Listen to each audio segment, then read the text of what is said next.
એક ઉદ્યોગપતિએ રસ્તા પર પાણી ભરાવાથી વ્યક્તિગત સંપત્તિના નુકસાન માટે મ્યુનિસિપલ કોર્પોરેશનને કાનૂની નોટિસ મોકલી છે। આ ઘટના છે યુપીના ગાઝિયાબાદની, જ્યાં મર્સિડીઝ કાર તાજેતરના વરસાદ દરમિયાન પાણીમાં ફસાઈ ગયા બાદ સંપૂર્ણપણે નુકસાન પામી હતી।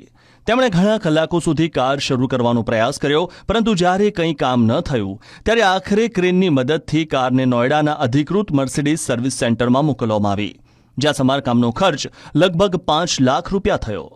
અમિત કિશોરે આ નુકસાન માટે સીધા મ્યુનિસિપલ કોર્પોરેશનને જવાબદાર ઠેરવ્યા છે અને મ્યુનિસિપલ કમિશનરને કાનૂની નોટિસ મોકલી છે। નોટિસમાં સ્પષ્ટપણે કહેવામાં આવ્યું છે કે કોર્પોરેશનની બેદરકારી અને ગટરોની નિયમિત સફાઈમાં ભ્રષ્ટાચારને કારણે આ પરિસ્થિતિ ઊભી થઈ છે। નોટિસમાં કાર રિપેરની સંપૂર્ણ રકમ ઉપરાંત કોર્પોરેશન પાસેથી માનસિક યાતના માટે 5 લાખ રૂપિયાનું વળતર માંગવામાં આવ્યું છે। ઉદ્યોગપતિએ ચેતવણી આપી છે કે જો 15 દિવસમાં કાર્યવાહી નહીં